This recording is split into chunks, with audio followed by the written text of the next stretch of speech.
बच्चे की बेइज्जती तुम दोनों रह ही रहे बेकार मेरे से। भाई अनूप को ये आम की चटनी इतनी ज्यादा पसंद आ गई गाइज कि ये छोड़ ही नहीं रहे। यहाँ तक कि भैया से पूछ रहे हैं कि आम की चटनी आपने बनाई है या खरीदी है? खरीदी है तो कहाँ से खरीदी है? चिंता मत करो, आपकी गुजराती जो सालियाँ हैं वो बनाती हैं इसको। क्या बोला था आपने? आम का थांबा नहीं, आम का नहीं, मीठा थांबा नहीं, क्या बोलते आम की चटनी को? आथू। आम का आथू, आम का है वो। सॉरी, आम का क्या बोलते हैं? अचार बोलते हैं। इसको आम का अचार ही बोलते हैं। मीठा अचार है ये। मीठा अचार। हाँ बाबू, ये मैं बनाती हूँ, बस घर में हम लोग वो डाल देते हैं चीजें, वो तो है सेम। ठीक है, फिर अब से बनाना छोड़ देंगे, यही खाओ अब। राज को टाया करो और यही लेके जाया करो। देख रहे हो विराज, इतना दल बदलते, देहरादून जाते वहाँ पे वाह वाह करने लग जाते, ऐसी नहीं खाई, अब यहाँ आ गए ऐसी। क्या तू ये अलग है भाई? यही खाओ, यही खाओ। घर में कितना अच्छा बना लो। हाँ अब नहीं, ये तो मेरी बेइज्जती हो रही है बहुत ज्यादा, मेरे खाने की सकात। और बाहर जाते ही बस ऐसा मैंने खाया ही नहीं ऐसे।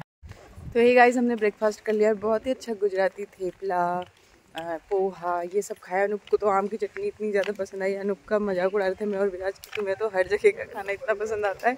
और फिर वो चटनी ना पूछ रहे कहाँ से खरीदी, घर पे बनाई है क्या? उन्होंने बोला राजकोट से लिया। तो मैंने कहा तुम टेंशन मत लो, तुम्हारी सालियाँ गुजरात की, वो ऐसी रेसिपी बता देंगी, कुछ नहीं है, वही आम की चटनी, लेकिन थोड़ा सा इसमें अलग ये है कि कुछ भी नहीं डाला है, सिर्फ आम और गुड़ ही है, तो इसलिए।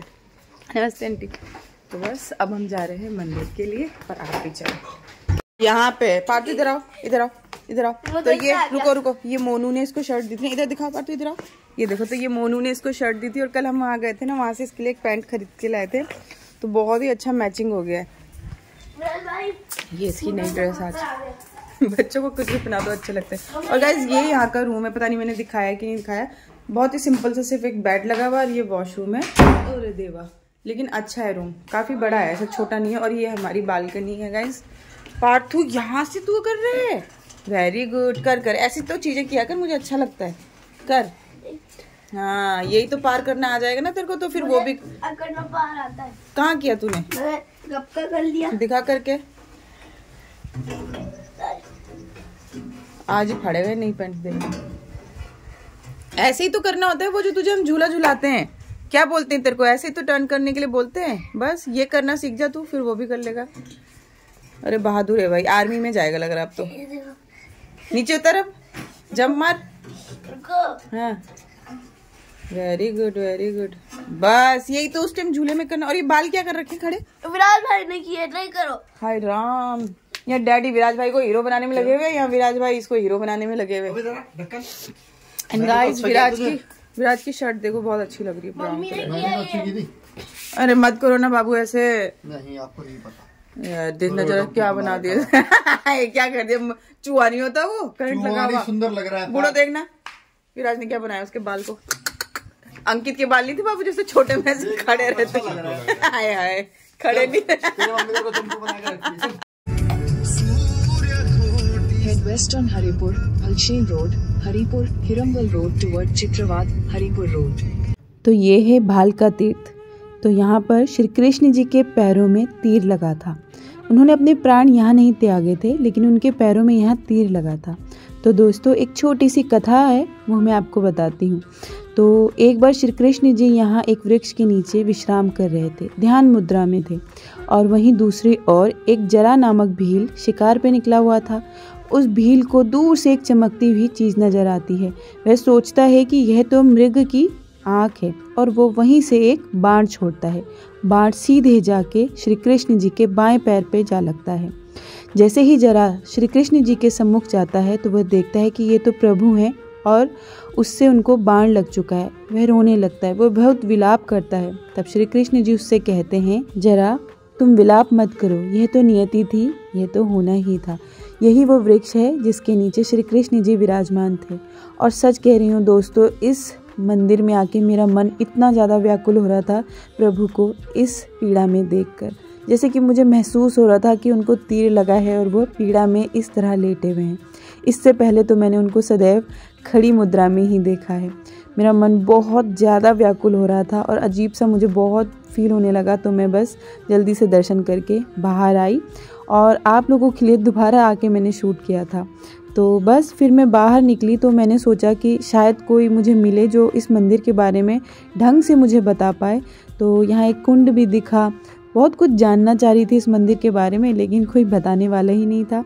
फिर तभी देखा कि एक पंडित जी जैसे बोलो या साधु तो नहीं, पंडित जी जैसे बैठे हुए मुझे कोई मिले। तो मैंने थोड़ा सा उनसे कहा कि मुझे इस मंदिर के बारे में बता दीजिए। यहाँ पे कृष्ण भगवान का मोक्ष हुआ था। हाँ, बराबर है? हाँ, तीर लगा था, बाल गंगा से तीर लगा था। हाँ।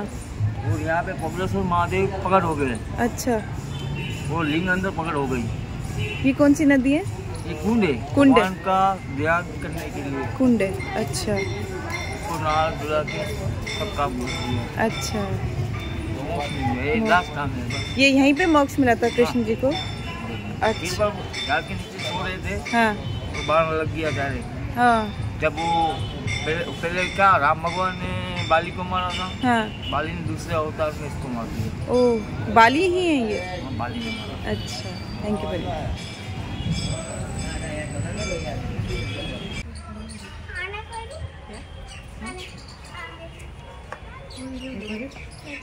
गाइस, अनूप, विराज और पार्थू गए हैं वहाँ मत्स्य विभाग, जहाँ कल हम गए थे, और मैं कल यहाँ दर्शन नहीं कर पाई थी, तो मैं आज यहाँ दर्शन करने आई हूँ। और बहुत ही ज़्यादा शांत मंदिर है। मंदिर तो हमेशा ही शांत हुआ करते हैं, लेकिन बहुत ही ज़्यादा अद्भुत मंदिर है गाइस। अंदर आके ना मन एकदम व्याकुल सा हो रहा था आने से पहले, ये सोच के कि श्री कृष्ण जी को यहाँ तीर लगा था और यहाँ उन्हें मोक्ष की प्राप्ति हुई थी। जिनके हाथों में जन्म मरण सब कुछ है, वो भी एक मामूली से तीर से अपने आप को मोक्ष को प्राप्त कर गए। तो मतलब बहुत ही बड़ी सीख है कि हम इंसान कुछ भी नहीं है। हम छोटी छोटी बीमारियों से डरते हैं ये, लेकिन वो देखो उन्होंने भी अपने प्राण त्याग दिए थे सिर्फ मात्र एक तीर लगने से। बहुत ही अद्भुत मंदिर है। यहाँ के बहुत कुछ रियलाइज़ होता है अगर आप करना चाहो तो मैंने यहाँ दर्शन कर लिए हैं। मैं बस घूम रही हूँ, अनूप का फ़ोन आएगा तब मैं यहाँ से बाहर जाऊँगी। और बहुत ही अच्छा लग रहा है, ऐसा लग रहा है काफ़ी देर यहाँ पे बिताऊँ, लेकिन अनूप लोग आ जाएंगे तो फिर मुझे यहाँ से जाना पड़ेगा और आगे और भी मंदिर जाने। और बहुत ही अच्छा लग रहा है कि मैं अकेली आई हूँ, वरना अगर पार्थ होता ना तो इतना ध्यान लगाना मुश्किल हो जाता है, उसको देखना पड़ता है। लेकिन जब आप अकेले आते हो ना, तब आप पूर्ण रूप से वहाँ होते हो। तो पहले मैंने अच्छे से दर्शन कर लिए हैं, फिर आप लोगों को दर्शन करा रही हूँ गाइस। और अभी बस एक और मंदिर बाकी है यहाँ पे, वहाँ पे भी मैं जाती हूँ। तो बहुत ही ज़्यादा अच्छा लग रहा है, बहुत ही ज़्यादा खुशी हो रही है, मैं बता नहीं सकती। एक अकेले होके दर्शन करने की खुशी ही अलग है, क्योंकि इस वक्त मैं और ईश्वर हम दोनों एक साथ हैं, बस ऐसा लग रहा है। और बीच में कैमरा उठाया है क्योंकि आप सबको भी दर्शन कराना मेरी जिम्मेदारी है। तो बोलो जय श्री कृष्ण। चलो।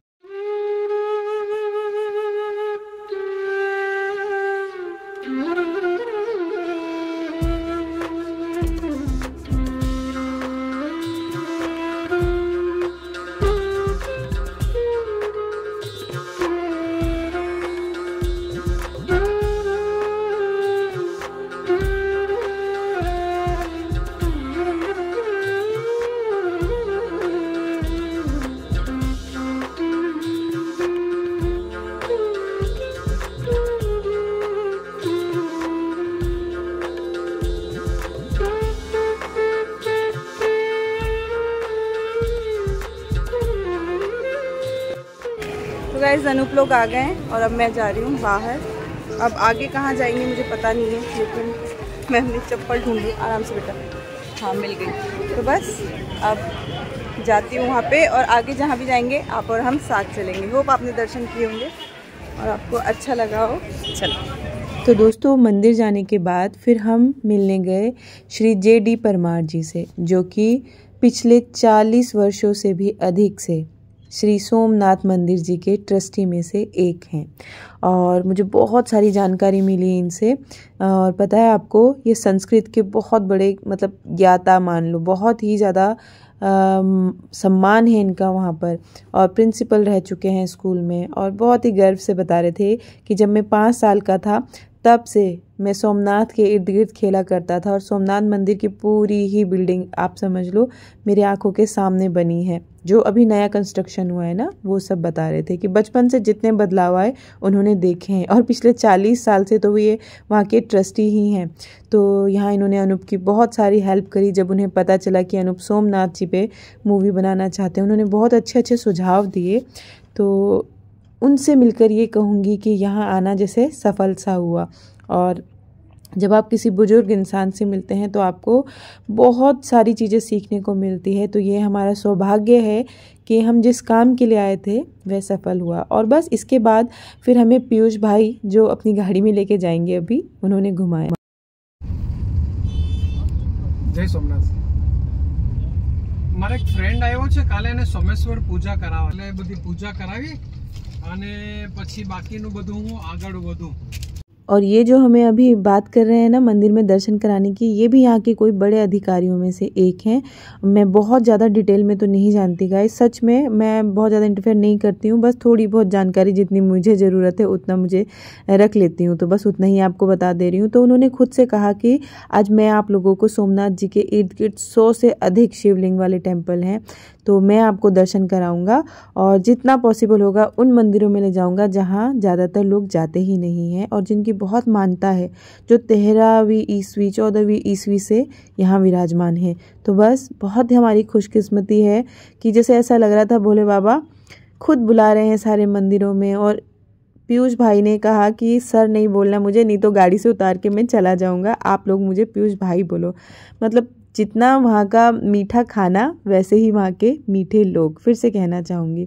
और बहुत अच्छा लगा, बहुत सारे दर्शन करे, लेकिन जितना कैप्चर कर पाई थोड़ा बहुत वही दिखा रही हूँ आपको। माता का मंदिर है, एक पाकिस्तान में है और पांडव की गुफा है यहाँ पे, और उस वो गुफा में हिंगलाज माता का मंदिर है।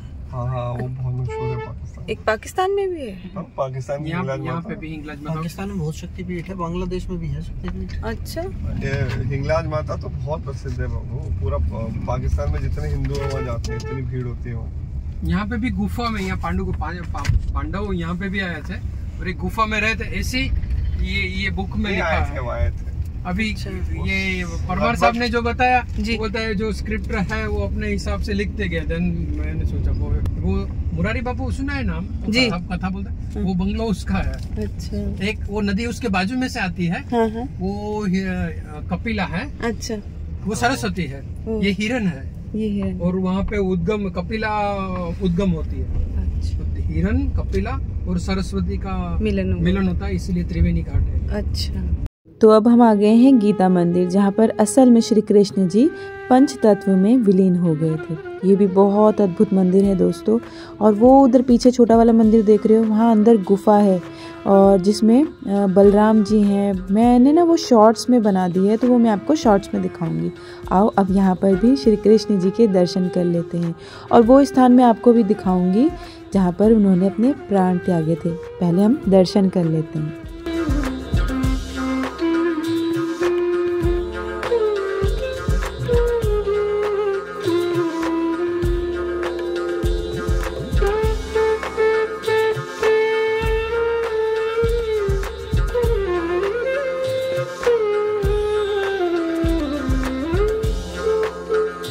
तो बस दोस्तों, भगवान के आशीर्वाद से जहाँ जहाँ उन्होंने बुलाया वहाँ वहाँ हमने दर्शन किए।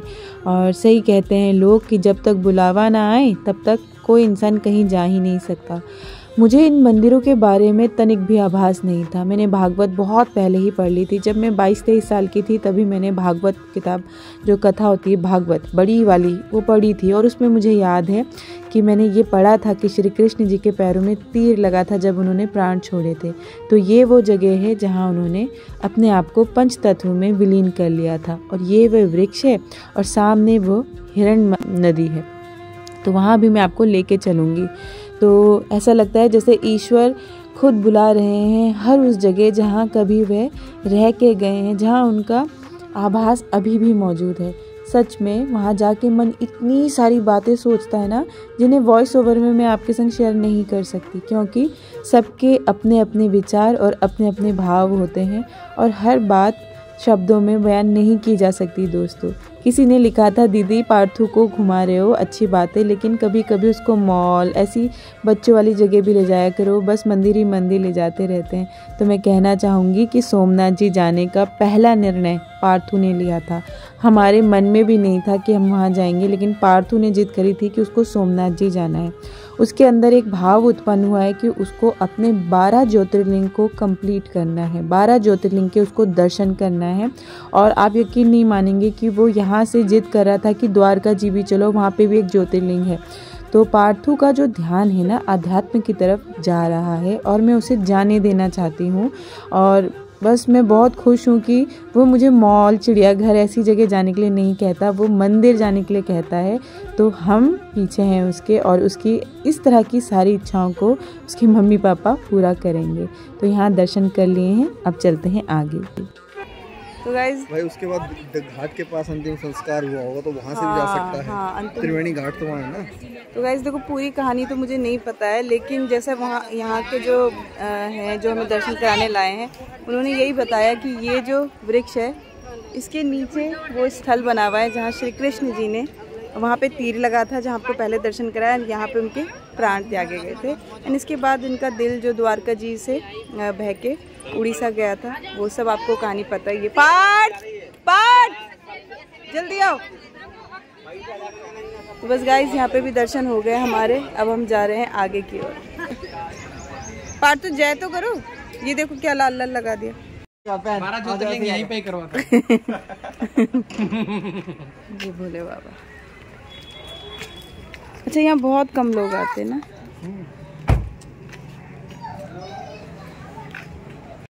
गैया हाँ। तो सुना आपने, पीयूष भाई कह रहे हैं पार्थू को 12 ज्योतिर्लिंग में यहीं करा दूंगा। तो क्योंकि पार्थू वही कह रहा था कि मुझे मेरे पूरे 12 ज्योतिर्लिंग के दर्शन करने हैं। और ये मंदिर देखो 13वीं शताब्दी में बनाया गया है। सुनो सब ये इसको टच कराओ, कैप निकालो, ये थर्ड आई उसको टच करो। इससे कोई भी शिवलिंग का दर्शन करने के लिए this is the best way. इसको पकड़ो, ठीक है। और ये अभी तो क्या है, मतलब सेंटर पे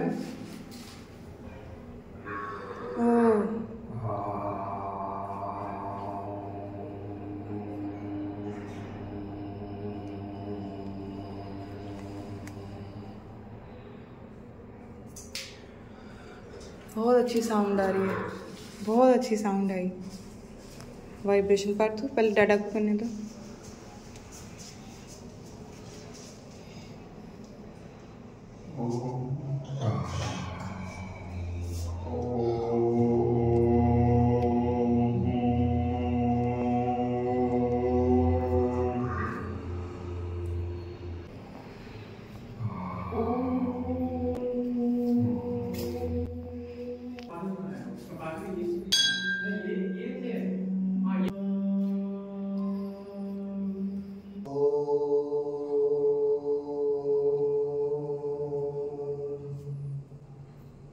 सर जो आप ओम बोल रहे हो ना, उसकी वाइब्रेशन ही अलग आ रही है, ऐसा क्यों? सर को पता है ओम कैसे बोलना है। इसमें ओम का वो वाइब्रेशन पता चलेगा। हाँ, बहुत अच्छा। तो दोस्तों, ये 31 दिसंबर का दिन था जिस दिन हमने बहुत सारे शिवलिंग के दर्शन करे। और इतने पुराने प्राचीन मंदिर हैं ये कि जैसे कि आपको बताया, कोई 13वीं शताब्दी में, कोई 14वीं शताब्दी में, बहुत ही पुराने मंदिरों के दर्शन करने को मिले। और थैंक्स टू पीयूष भाई। और पता है आपको कि 31 दिसंबर का दिन इस तरह बीतेगा ये बिल्कुल नहीं सोचा था। बस यही सोच के आई थी कि सोमनाथ जी के दर्शन करने जा रहे हैं, लेकिन इतने प्राचीन मंदिरों के दर्शन भी मुझे मिलेंगे। तो ये 31 दिसंबर मेरे लिए बहुत ही ज़्यादा ख़ास हो गया। और प्लीज़ आप सब भी जहाँ बैठे हैं वहीं से दर्शन करना, अपने लिए मन्नतें मांगना। मतलब आप भी बहुत किस्मत वाले हैं कि बैठे बैठे आप लोगों को इतने खूबसूरत, इतने प्राचीन मंदिर, जाने किन्होंने इनको बनवाया है, उन सब के दर्शन करने को मिल रहे हैं। मैं तो अपने आप को बहुत सौभाग्यशाली समझती हूँ कि मुझे यहाँ जाने का मौका मिला। जिन मंदिरों के बारे में मैं जानती भी नहीं हूँ, वहाँ से बुलावा आया है। और यहीं बगल में ना एक और छोटा सा मंदिर था। जब ये तीनों वहाँ चले गए गाड़ी में बैठने, तो मुझे ये दिखाई दिया और मैं यहाँ भी आई। तो मन को एक अलग ही शांति महसूस होती होती है, मैं बता नहीं पाऊँगी कि क्या फ़ील होता है। बस वो तो जब आप जाओगे, आप यहाँ बैठोगे 2 घड़ी, तो बस आपको अपने आप ही फ़ील हो जाएगा। तो दोस्तों वैसे तो हम बहुत सारे मंदिर गए, सब कैप्चर कर पाना तो मुश्किल था, लेकिन मैंने बहुत सारे मंदिर फिर भी कैप्चर करे हैं। तो कल मैं आपको इसके आगे की यात्रा दिखाऊंगी और मिलते हैं कल। अगर वीडियो अच्छी लगेगी ना तो प्लीज़ लाइक देना और कमेंट भी करना।